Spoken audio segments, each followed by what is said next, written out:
It is now almost 2 months since the people of this country began to put up with restrictions on their freedom, your freedom, of a kind that we have never seen before in peace or war. And you have shown the good sense to support those rules should be actively encouraged to go to work. And we want to go to different parts of the country are experiencing the usual pandemic avoid breaking transportation of this terrible disease flexible. In our response, I believe that social this Prime Minister period of the United Kingdom forced Scotland, England, Wales to stay alert, control the virus, and save lives. Thank you very much.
Hello?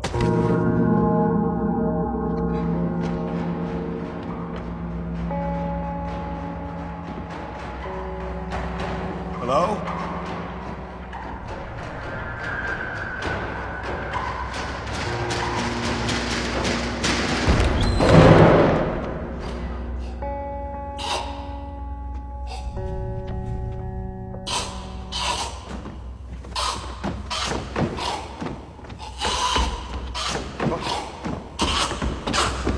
Okay.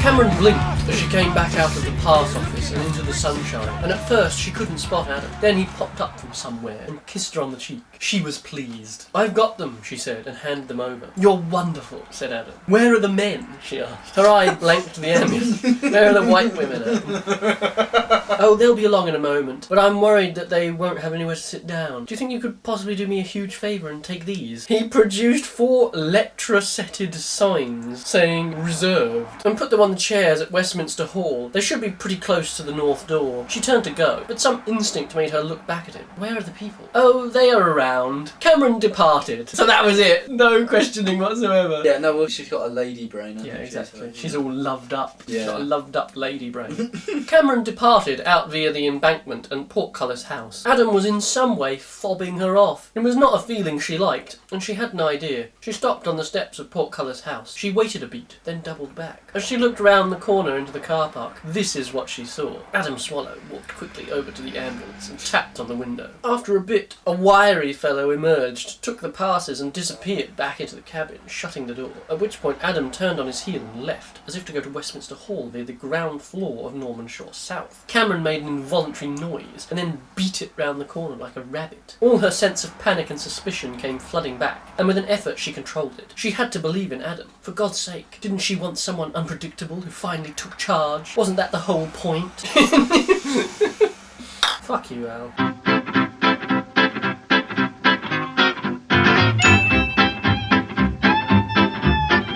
God, I love whiskey. It is a lot better than this. Yeah. In fact, I think the next video we should do should just be us drinking whiskey and eating crisps. Fuck the books up. It hasn't worked out. The book thing isn't working out. Like, honestly, we couldn't talk any more shit than this fucker's talking right now. Like, we could be deliriously drunk by the time we turn the camera on and we'd still make more sense than this fucking shit. Don't forget to like, comment and subscribe.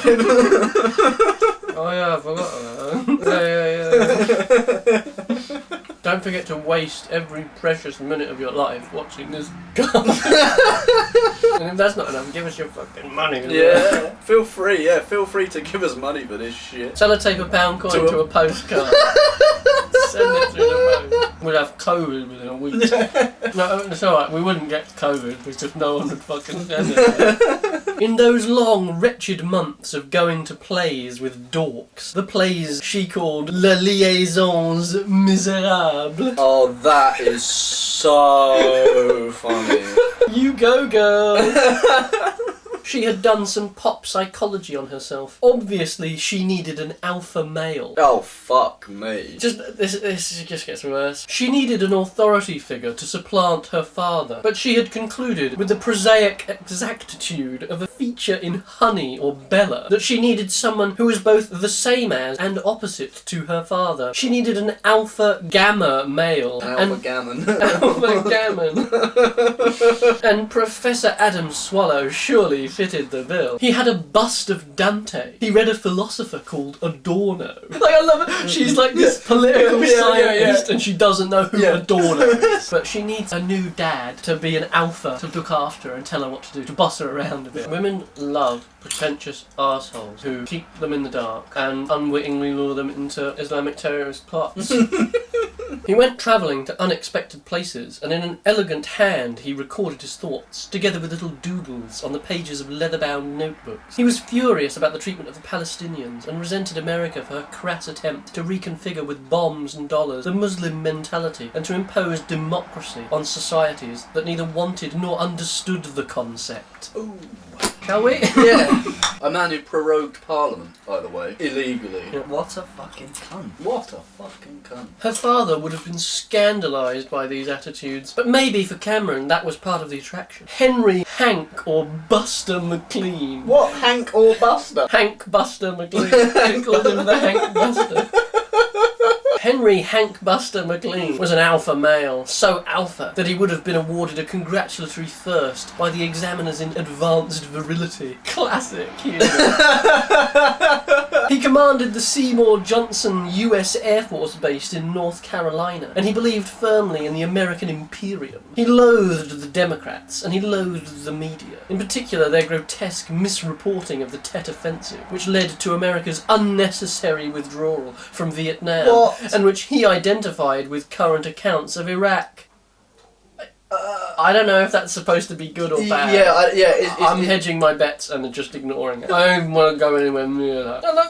Not that he was a bigot or anything like that. Oh, no. Yeah, no, sure not. That guy. Yeah, no, he's not a bigot. Clearly wouldn't be racist. No. How does that fit with what we know about him? As a major employer, he saw the evil waste and stupidity of racism. He was just innocently right-wing in that he believed in the power of the will. Power of the will is like straight up Nazi shit. Yep. He wasn't a racist, he just believed in Ein Volk, Ein Reich, Ein Führer. When Cameron was a little girl, he would take her roaring out in his T-Bird, a car on which he doted until one day he forgot to fill her with oil. Every year on her birthday, he promised he would take her up in one of the Lockheed That's it. That's it about the car. That's the end of the car. What? He doted on the car until one day he forgot to fill it up with oil. And it just immediately destroyed. Yeah, fucking whatever. Give a fuck. Who cares? He promised he would take her up in one of the Lockheed jets, and every year she would look at him with shining eyes, secretly wish she could marry him, and yearn for the moment when she could be his co-pilot. Oh god, here we fucking go. I mean, we've covered this. We have. He's bringing it up more. again. Please no more, Yeah. Boris. Yeah, I do wish he'd quit with the incest, but he is a Habsburg, so... If Buster McLean were to be portrayed by modern Hollywood, it would be considered theatrically indispensable to expose him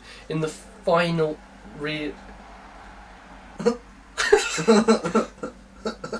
What? Like, when you're reading this book and the other books, you get used to being blindsided by stuff coming out of nowhere. This is on such another level.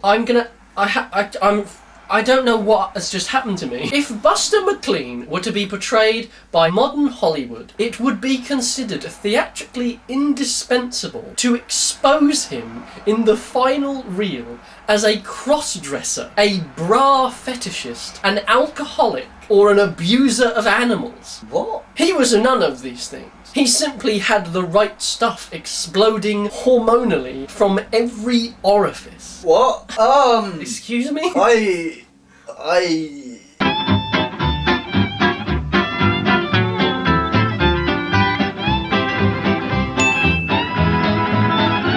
He was such a cool man. Hollywood, they would have to, show that he was also human. And probably a massive arsehole to his family and everyone around him. But no, he wasn't. He was perfect in every way. Is that the point he's making? What the fuck have hormones exploding out of his arsehole got to do with that? Well, that's what he just said. Yeah, I know. He just said his hormones were spraying out of his arse.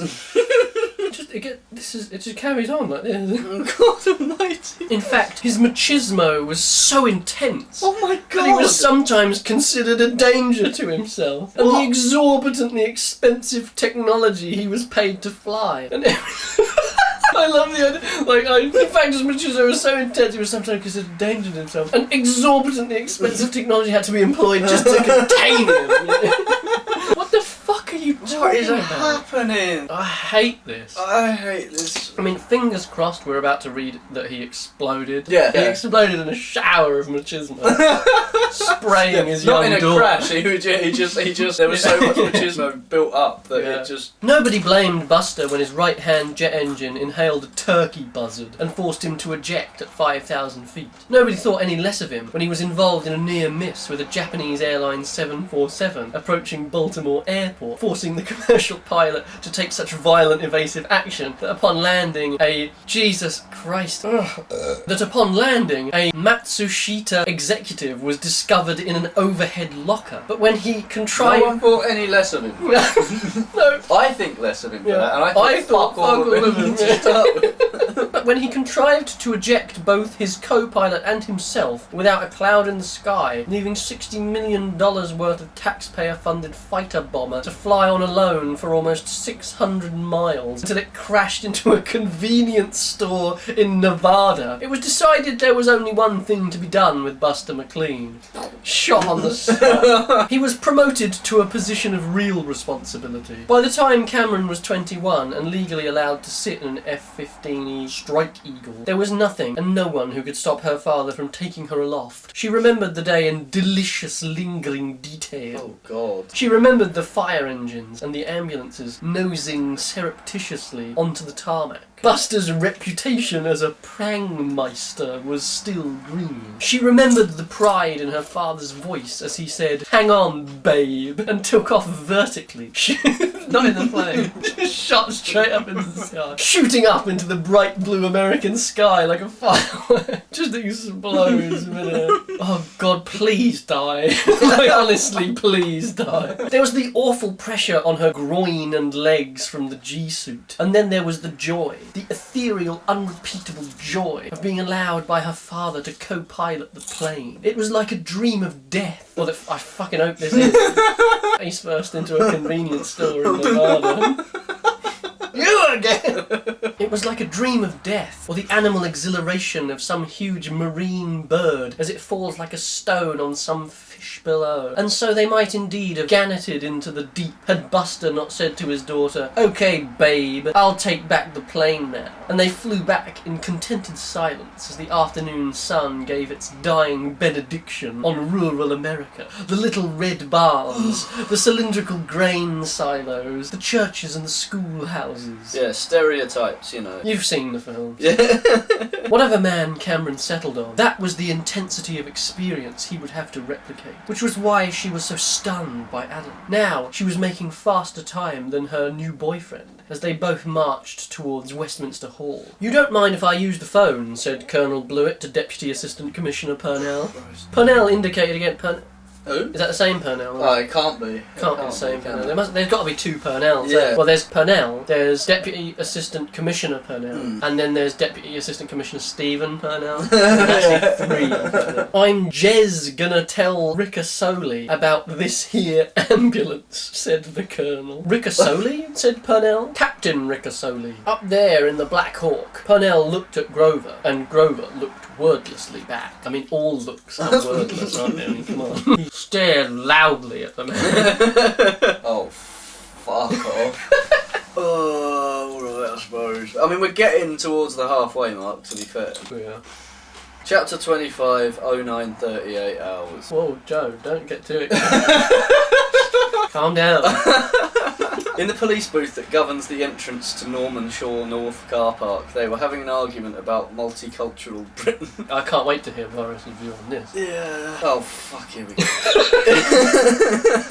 It's all part of the diversity regulations. In it, you've got to treat all religions the same. You've got to have a Quran in every ambulance these days in case you have to administer the last rites to a Muslim. And you're sure it said it was the Quran? Of course I'm sure. It was right there on the dashboard with a load of used tissues. Jones was... He was brushing up, furiously brushing up. Al-Quran, that means the Quran in Arabian. The two coppers considered the implications. Tell you what, said the first policeman, I reckon we just go and have a squint at that ambulance. Right you are. They shut the door of the booth behind them and wandered slowly over, with the result that they just missed the all points alert phone call inviting them to keep an eye out for a stolen Wolverhampton ambulance, license plate L64 blah blah blah. Inside that fatal machine... Inside that fatal machine, fuck. He thought with a shudder of the scene in the motel last night, but there was one detail which was both brilliant and revolutionary, and which would be copied by other terrorist cells. It was due entirely to him, the man whose passport said he was called Jones. That's how he's known. He's known as the man whose passport says he is Jones. That's that Western, isn't it? Sergio Leone Western, the man whose name is on his passport as Jones. No, not his name, but it might not be his name. Well, he's Welsh also, or not. Oh, here we go. He was not called Jones, of course, but that was the name in which he enrolled at Llangollen. High above that North Welsh town, not far from the ruins of Dinas Bran, and looking out over the foaming ale-coloured River Dee, are the delightful premises of a former mental home, where Boris was born. Under the Learning and Skills Council, it had been turned into a teacher training centre, where Welsh was dinned into the skulls of graduates, with a view to passing on this weird Creole to the listless children of Denbighshire.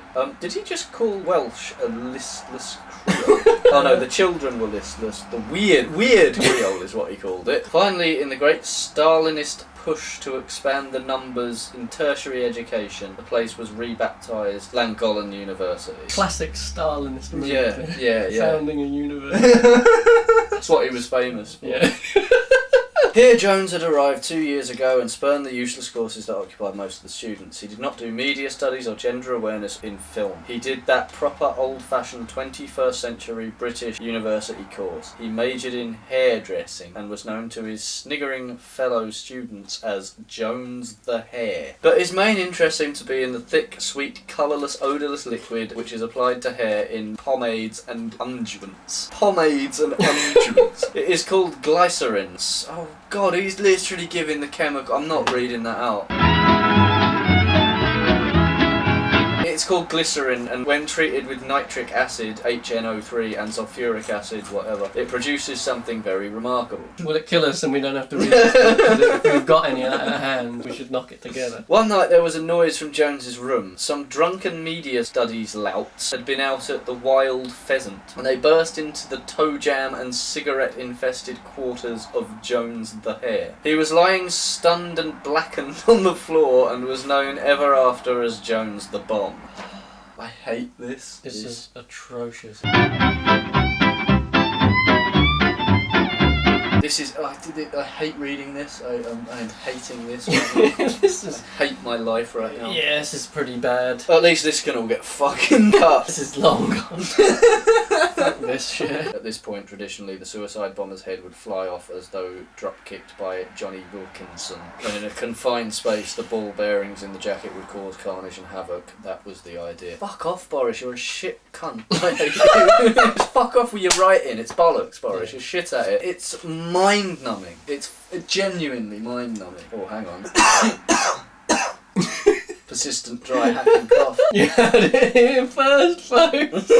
Jones had all their numbers preset on his speed. Oh god. He couldn't dial all four at once, that would not be necessary, but he could ring them up one after the other and get them on the blower, so to speak. But there was one obvious point that had been oppressing Dean ever since their rehearsal. "It's not fair, sir," he said to Jones in what he hoped sounded a casual voice. "You can dial us, but we can't dial you." "It is fair, Dean. It is what we agreed." "Yeah, but how does your bomber jacket go off? You can't dial yourself, can you?" "That is a secret, Dean." I think I know what the secret is. "Well, I think we should be all in this together." Oh, I heard that before. It sounds about right.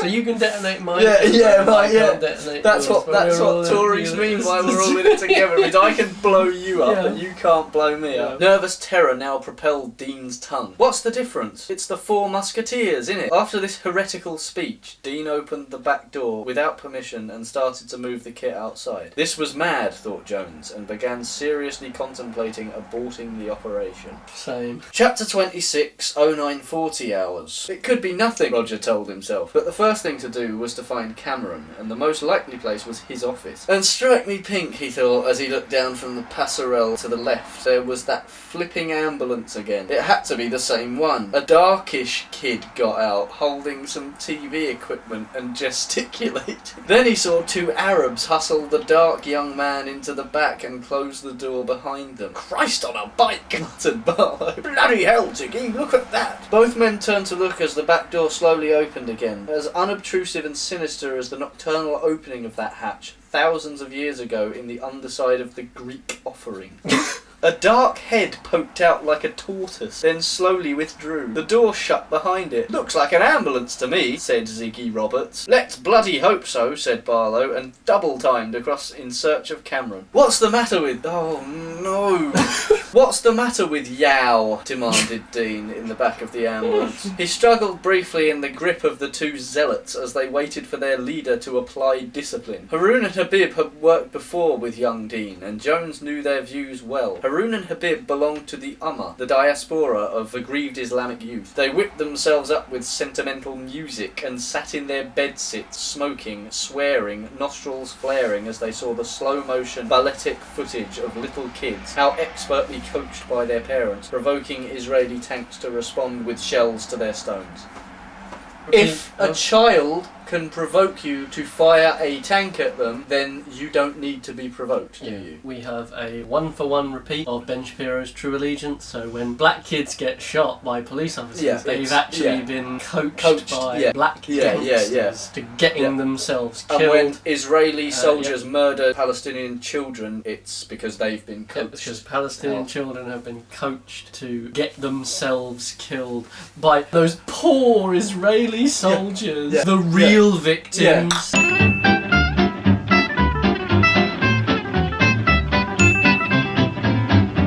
And then, quite often, they would go and get some of the other kind of pornography and behold the self-defilement of the Western woman, provided, of course, that this was accompanied by a proper dose of Muslim self-flagellation. Wow, this is getting worse. This is horrible. The previous night, for instance, they had all originally checked into a travel lodge near Luton. And jerked it together. But Haroun had been so outraged on coming out of the bathroom to find Habib watching Angels of Lust, the comically bowdlerised British soft porn movie set in the NHS, that he had insisted on moving out. "It is the house of Sharmuta," he said. "It is the house of harlot." Habib had been so ashamed and so admiring of Haroun's purity that he had agreed, and Jones had sighed and driven on down the empty sodium-lit M1 until out of sheer exhaustion they had parked up in Tufton Street and sprawled brawl in the back. There is one really psychologically satisfying explanation for the suicidal behaviour of young men, and it is something to do with sex, or at least with self-esteem. Somewhere in the background of their general screwed-upness was the cultural tectonic grinding between East and West, and the shaming, daring, tempting challenge presented to the Muslim man by the emancipated Western female, which was why the Abu Ghraib scenes had been so catastrophic, and why the chuckling American servicewomen had been such efficient recruiting sergeants for terror. The pictures had so badly affected Haroun in particular that he had come to think that he had himself been in Abu Ghraib, naked, mocked, derided by these smoking, drinking Jezebels of the Appalachians. Smoking, drinking Jezebels of the Appalachians is a banger of a phrase. I've got to give him that. They sound fucking cool as shit. Yeah, man. He had given instructions in a sealed letter to his imam in Tipton. Habib, who wore the mask of a worldly Lebanese, was not as visibly disturbed, though his motives were very similar. These impulses had sent them both to train with the Sheikh in the camps in Sudan. Training with the Sheikh. It's like a fitness video. But the kid from Wolverhampton was different, and in his wiser moments, Jones knew it. He proved that British society was so corrupt that it engendered the very vipers that now sunk their fangs into its neck. If anyone could persuade the British intelligentsia to a bout of its favourite where did we all go wrongery, it was surely Dean. Yet there had been times, even before the stressful events of today, when his optimism had been shaken. Last year, the small remainder of Dean's Fresh Start endowment had been spent flying him to Lahore, whence it was hoped he would trek to the border with Afghanistan and imbue himself with all that was most inhuman in the terrorist repertoire. No, it doesn't say repertoire. That's why I keep stumbling over it. Repertory.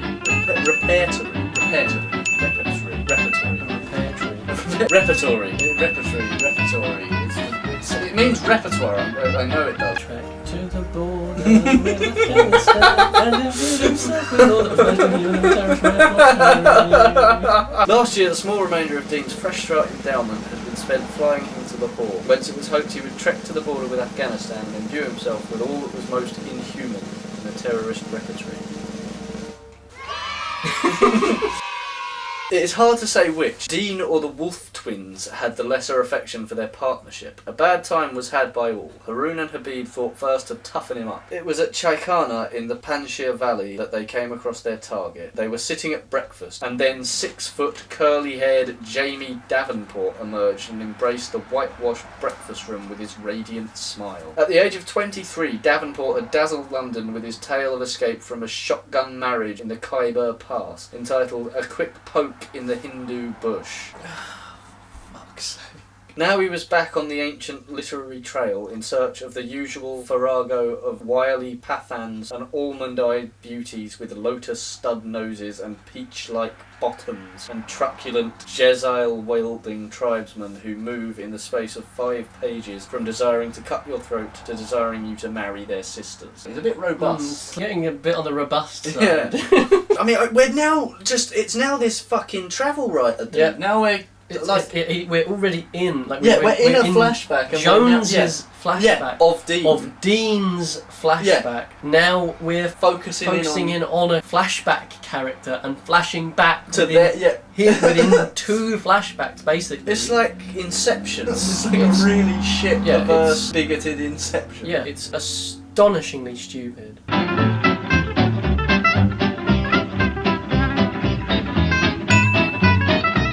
So now, in the gloom of the back of the ambulance... Oh, we're back. See how long this lasts. So now, in the gloom of the back of the ambulance, Jones the bomb did his usual trick. He took Dean's side. Over the recumbent form of the leaking Eric Onyema, he put his hand on Dean's shoulder. He looked at him sympathetically. He gave him a kind of Vulcan nerve pinch. Come on, Dean, my son, he said. We all need you, and we cannot do it without you. We all have in our lives someone who controls our emotional thermostat. There is always someone whose function is to supply the pipette drops of praise, the intermittent goo boy chock drops of external affirmation. Dean's emotional thermostat was controlled by Jones. Yeah, man, he said now, nodding. Come on then, let's do it. Oh no, why can't this chapter just end? There's so much more.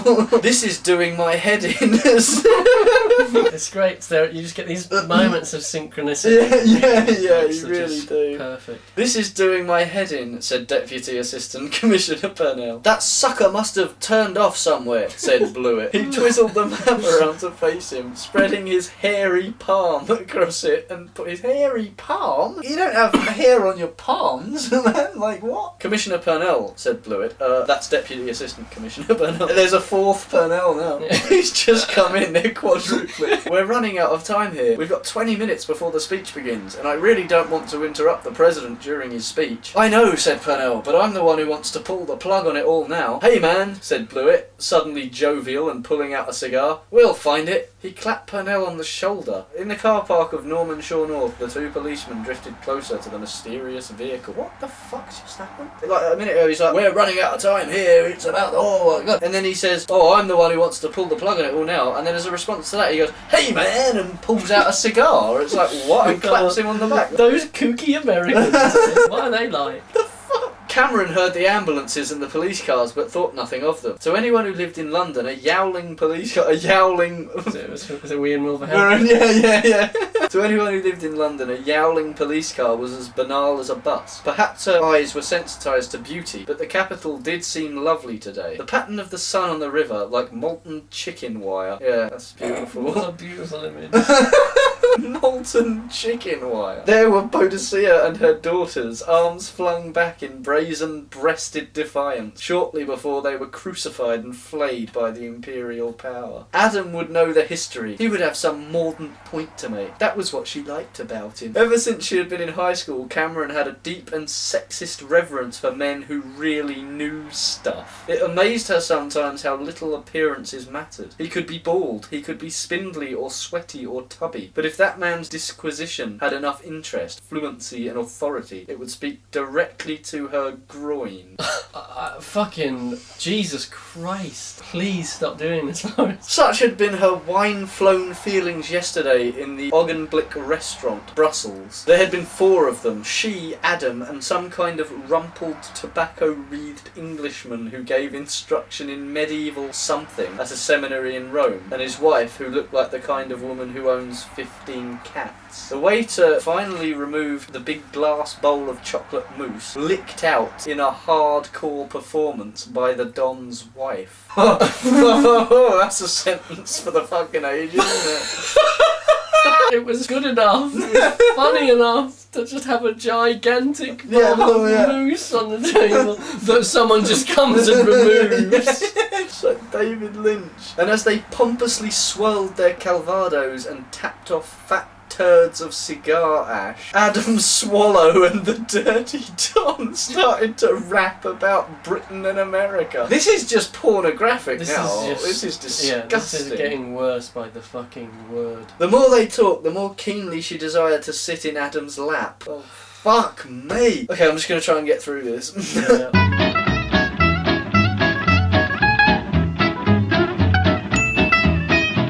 British ships were being blown up in San Carlos Bay.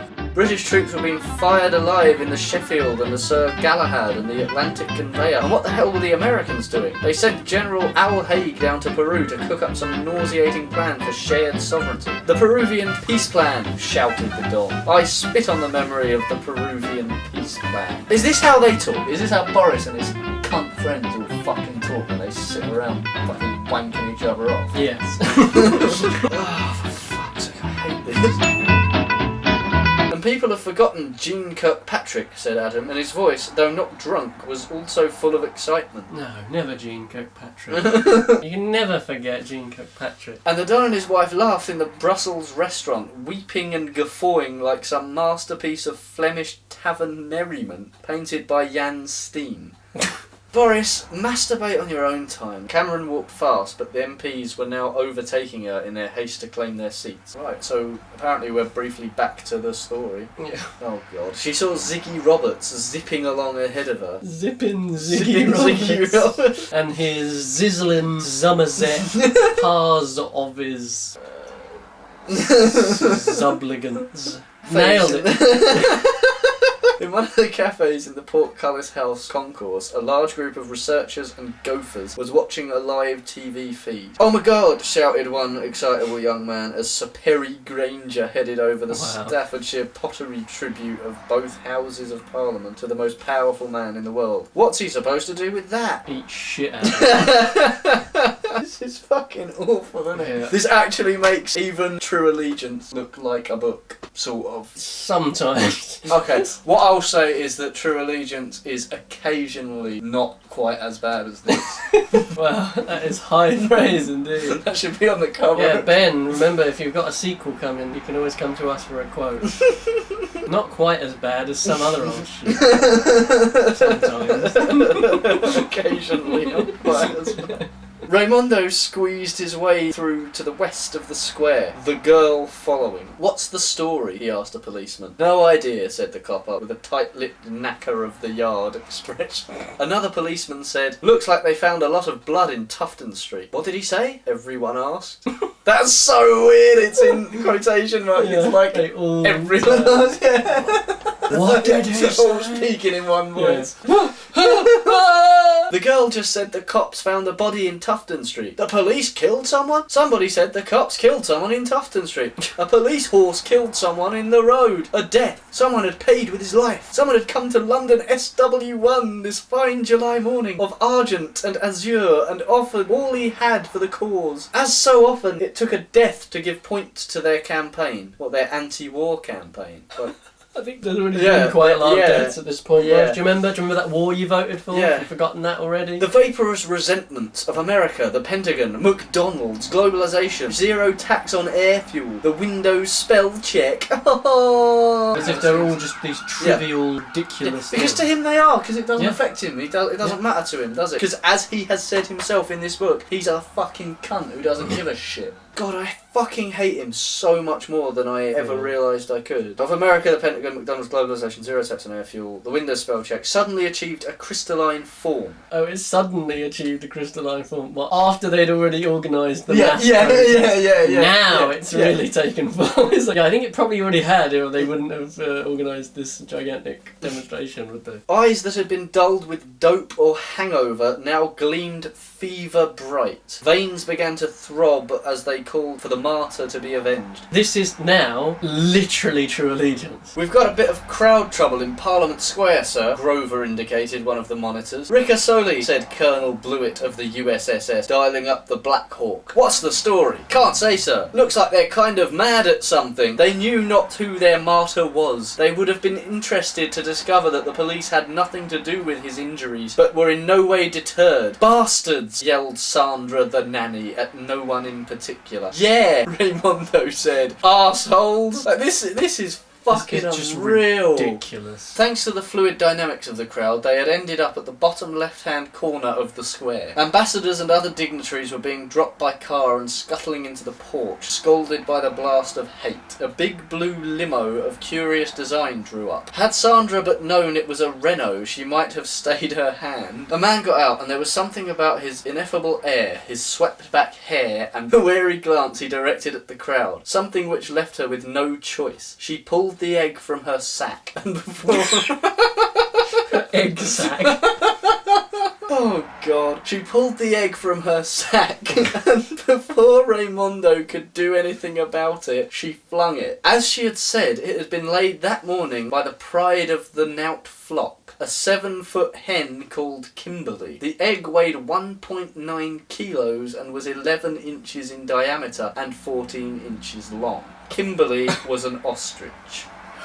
Chapter 27. 09:42 hours. "Oh, by the way," said Blewett, "there's one other thing I meant to ask you. I jez wanna check that you fellows blocked that Arab woman, Al-Walibi, from getting into the hall today." "You mean Benedict Al-Walibi?" "No, some other Al-Walibi." "I thought we'd told you. We really don't feel able to do anything there. She was vouched for personally by the French ambassador." "She," said Blewett. "Of course the frog vouched for her. She's his fucking live-in girlfriend. We don't like the look of some of the people she's been talking to lately. Well, it's out of my hands. You'll really have to take it up with the Speaker. Barlow had been on the phone to the Daily Mirror for so long the receiver was blood warm, and his fingers were beginning to ache. He kept remembering his duty to ring the House of Commons security people, or possibly just the police. He kept intending to put the receiver down with a jovial farewell, but that was the trouble with these people. They had a way of draining your autonomy. It was as though they'd found a way to flip open the top of your head and pour in a bottle of ink to sink and settle in the fjords of your brain. The reporter was a woman with an Asian name, and from the minute she introduced herself, Barlow feared her. Yeah, I believe that. Anytime Boris Johnson meets an Asian woman, he shits in his trousers. He feared her...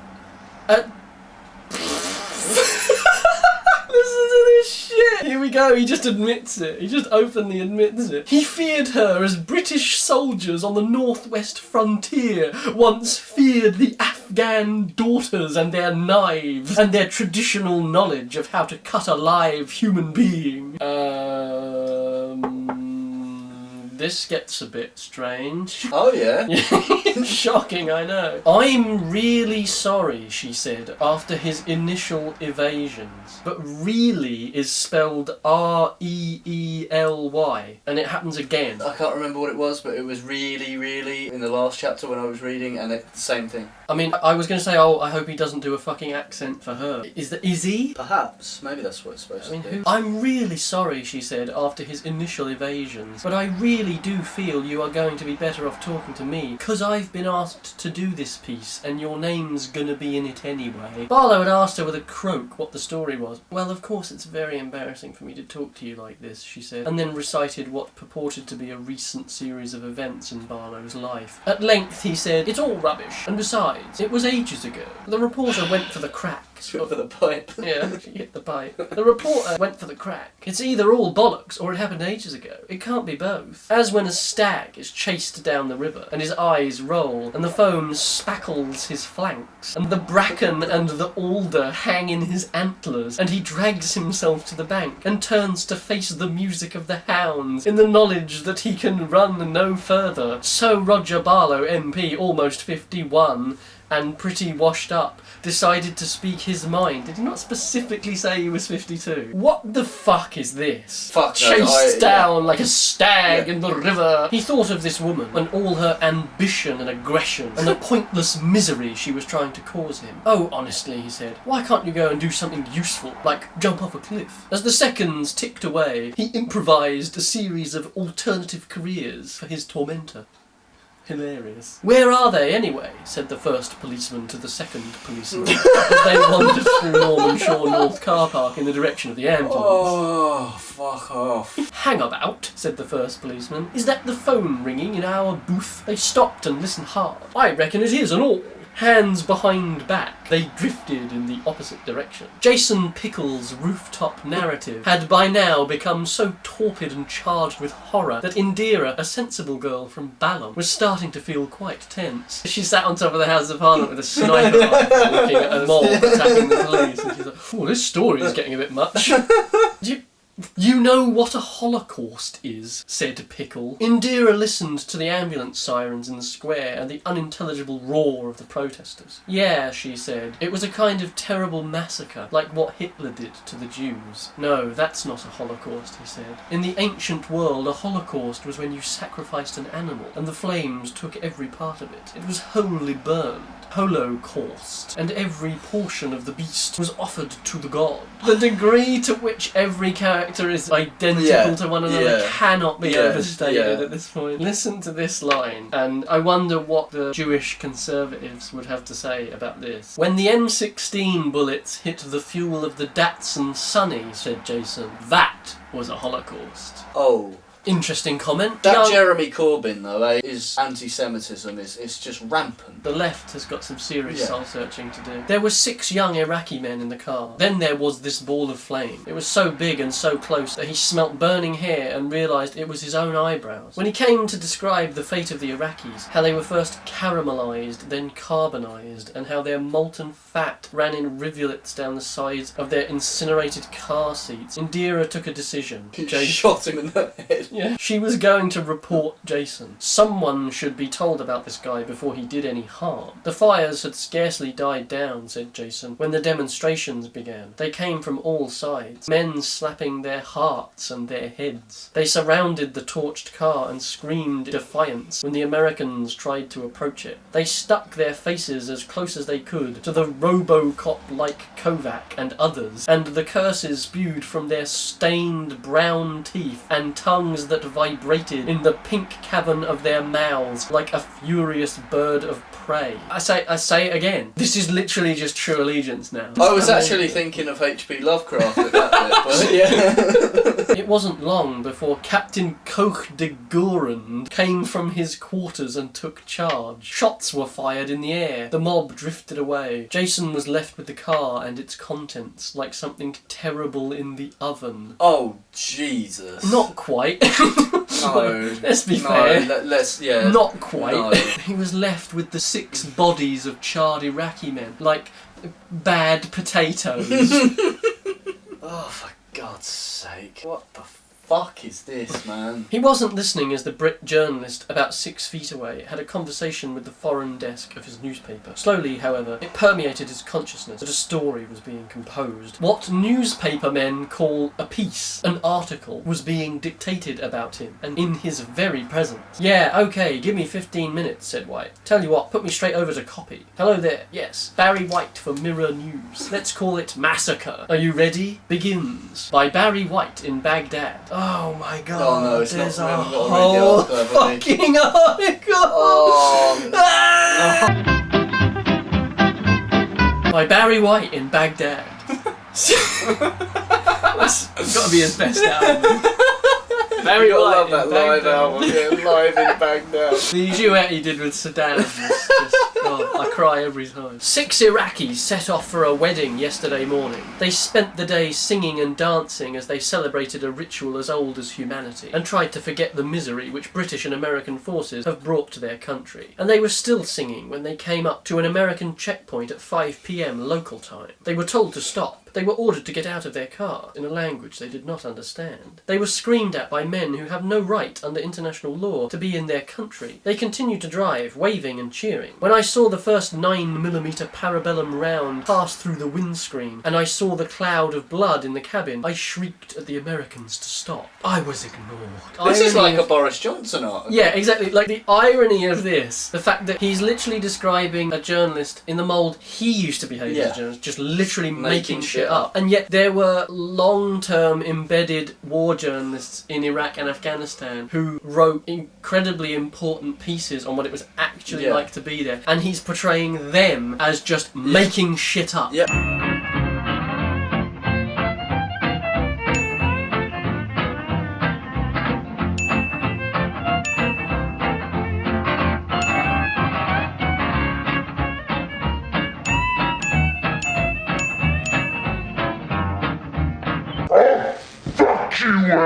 I mean, listen, it just gets even more ridiculous. Burst after burst, the huge American fired at the car, and I swear he smiled when the fuel tank went up. There are no words to describe the fate of those 6 men. We cannot begin to imagine the agony of their mothers, deprived even of a body to cradle. Like, all of this is literally true. Yep. This is all true. This shit really This happens. did happen. Yeah, It's I mean, still it's happening. still happening. It happens all the fucking Yeah, time. because of Boris Johnson. It will happen again because of Boris Johnson. Yeah. There is no way to tell them apart, save perhaps for the teeth which grin in their blackened skulls. Is this the Pentagon's idea of liberation? What happened here today was evil. It was a massacre. If there were any justice, it would join the list of other acts of brutality by American troops against third world people. It won't, of course. There will be no court-martial. The trigger-happy cowards who killed these 6 young men will say they were threatened. They will say there were weapons in the car. There were no weapons in the car, and none will be found. And that, of course, is the central deception on which this war was fought. Yeah, that's true. Yes. That's absolutely 100% All of this. bang on. The fact is that it's like every single detail in this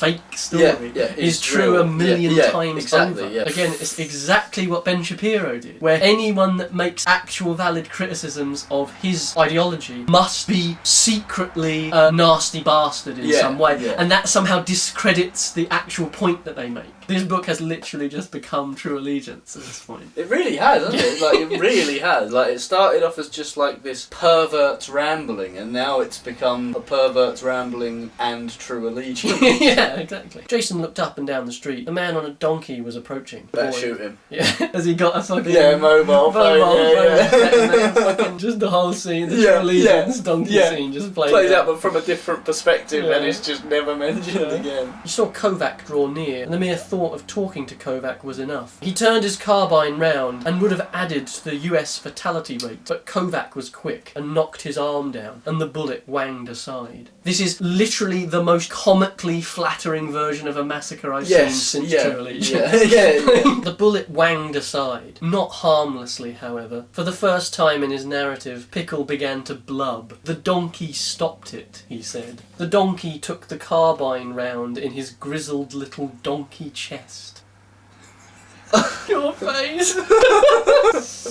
Jesus Christ. What the fuck? Why'd the donkey have to fucking die? Yeah. What the fuck is this shit? What the oh, fuck this, man. They'd brought Jason over from Iowa. They'd screwed up his marriage. They'd equipped him with the most technically advanced weaponry in the world, and he'd ended up killing 6 young men who may or may not have been wedding guests, and he'd whacked a donkey. Indira was no longer listening.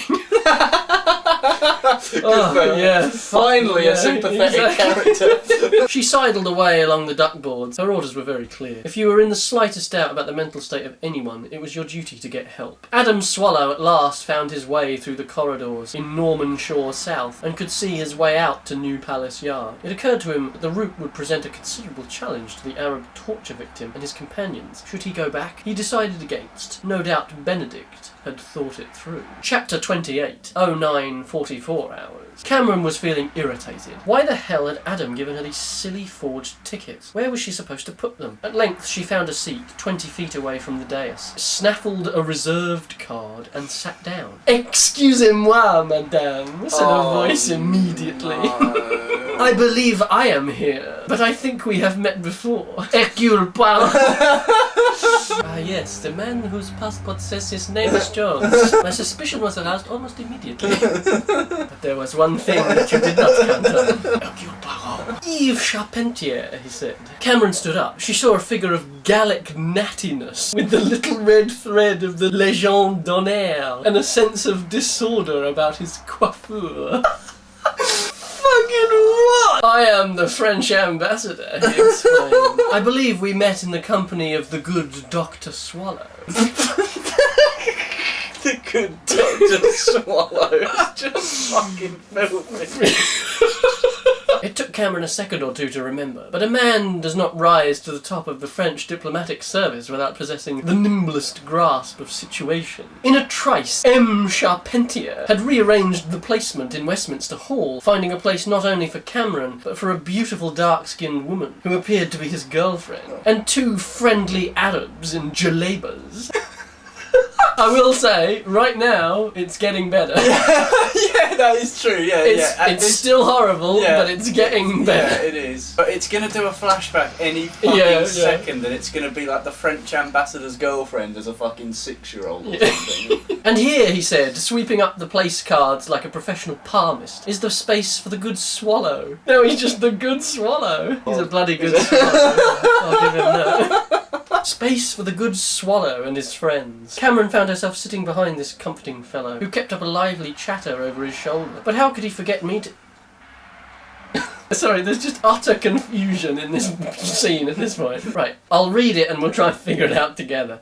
But how could he forget meeting her, he asked. She had been there for his petit vin d'honneur, had she not? He didn't forget her. Yeah, She forgot him. Who gives a shit? Yeah, whatever. It makes about as much sense as the rest of this piece of shit.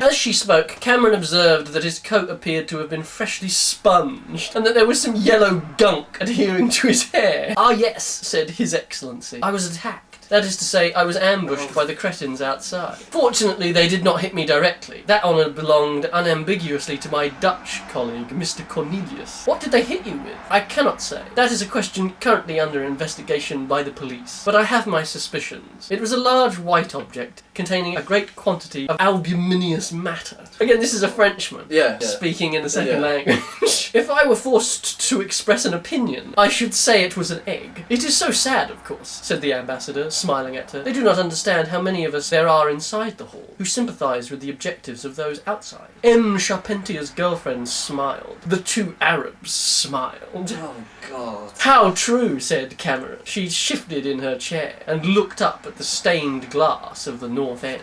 She deliberately set her mind upon a historical meditation, something about the antiquity of this hall, how it predated the discovery of her own country by 300 years. Discovery, that's an interesting Yes, word. that is a very interesting way to put it, isn't it? It was no use. Soon she was once again daydreaming, in a happy mental fug about the events of yesterday. She had been so frightened yesterday, with that row outside NATO and the horrible pock-marked Flemish policeman going for his gun. She'd been impressed by the way Adam dealt with the guy, and at lunch, frankly, she had been dazzled. Several times she almost cried out with anger at the coarseness and cynicism of their anti-American views. Every time she thought she would have to walk out or pop. I'll try that again. Every time she thought she would have to walk out or pop, they all laughingly paid out some slack and made her feel good again. And then, slowly, ironically, gently, they'd begin the business of winding her up. At one point she thought she was actually going to cry when she heard her boyfriend. She had even had nesting thoughts about him say that Osama bin Laden was more morally serious than the American president. They made jokes about American food, the cheese processed to the point of macrobiotic extermination, the bleached bread that bore no relation to wheat. Cameron looked around the smoky restaurant where harassed Croats were dishing out steaming pots full of goo. The summit of Belgian civilization. Oh! So we can add the Belgians to the list. Sorry, Belgium. There was water zooey, a frightening salmonella-rich soup of fish and raw egg. Then they started laying into the American farm system that produced these culinary disasters, the depopulated prairies, harvested at night by huge computerized combines, the robot-controlled pig farms with their slurry lagoons. Slurry Lagoon would be a great name, wouldn't it? The French ambassador's girlfriend. Slurry Lagoon. Slurry lagoon. Did she not know that America was now the world's #1 villain in dumping cotton on sub-Saharan Africa? Americans were obese. Americans were ignorant. They needed 2 airline seats per buttock. Most of them had never been to Europe. Most of them didn't have passports. Some of them, like Sylvester Stallone and Bruce Willis, were too terrified to get on a plane. I find this especially funny, this like impassioned defence of Americans, after everything that we've had bashing Americans. From Boris, unambiguously. Not from characters, but from Boris. Those that did travel abroad did not always leave their destination as they found it. Sometimes they blew up commuter trains on Balkan bridges and sowed the fields with depleted uranium shells. Sometimes they bombed aspirin factories in the belief that they were making aflatoxin. Did I ever tell you about the whiskey bottling plant? Said the Don. No, go on, they said. It was the please fucking don't. It was the funniest thing you ever heard. They craned forward, their faces lurid and eerie in the half-light of the restaurant, and they awaited the nativity of the funniest thing you had ever heard. Some CIA guy was scanning the internet for suspicious sites, and he came across this promotional video from Jura. He saw all these horrible bottles being filled with a mysterious yellow fluid. And you know what they did? They actually sent a team to Britain in the belief that they were looking at weapons of mass destruction. The Don put back his head and howled, and his wife howled back like a pair of intellectual coyotes. Weapons of mass destruction is right, she said. Adam laughed too. More dangerous than anything Saddam had, he pointed out. Yeah, said Cameron, and her patriotic feelings evaporated as she joined their happy scorn. I'd just like to interject here. Kind of was more dangerous than anything Saddam had, actually. Yeah, I mean, in terms of weapons of mass destruction, yeah, I mean, Saddam didn't have any of those. So... Well, unless you read True Allegiance Part 2. Ben Shapiro blows with the lid wide open. There was something adolescent about their laughter, as if they were conscious for the first time of mocking the pretensions of the grown-ups. And that was why their giggling was so intense, because it was only a few years ago that America would have inspired their undivided affection and respect. That was what made their ideological rebellion so naughty and so compulsive. So she was in excellent fettle after lunch, when they went for a walk, and she found herself linking arms, first with the Don, and then with Adam. Cameron felt the sun on her cheeks. She got her ass out again. And that was what Cameron was really thinking about, gawping up at the mutilated form of Eleanor of Aquitaine, until her eyes focused again on the person in front. It was one of the Arab men, and he had disposed of the skirts of his jaleba so that they were pushed out all the way through the hind legs of his chair. He appeared to have dropped something. He was leaning forward and scrabbling underneath himself. Scrabbling underneath himself. Interesting picture that conjures up. His chair was placed directly over a bronze plaque recording the spot where Sir Thomas More, the patron saint of politicians, was executed. She saw him finger the edge of the plaque, and she saw, or thought she saw, him slip a key under the metal rim and lift it up. She felt a panic, as one feels when coming across something secret and frightening, in the place one doesn't expect it. She emitted the kind of noise you might hear from some tumble-down outside privy in Italy, where a well-brought-up girl has secluded herself on a hot day and looked down to see a snake coiled in the bowl below. What? Whole paragraphs he dedicates to this just bullshit. What? The Arab straightened up. The crack in his skirts disappeared, and he was probing her with his brown eyes when they were interrupted. Hermanus van Cornelius was here, his thinning grey hair still wet from the sponge, and a band-aid on his Brugalian nose.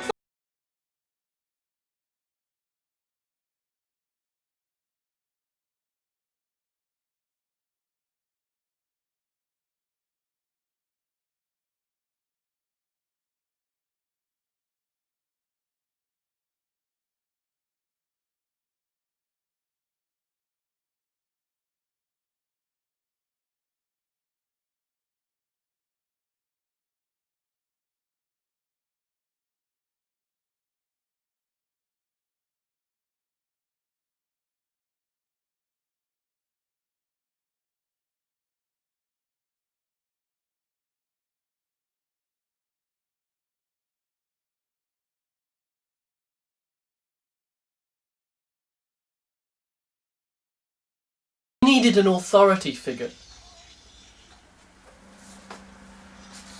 I hate it when people make noise outside. That was ruining our videos. They've got no respect.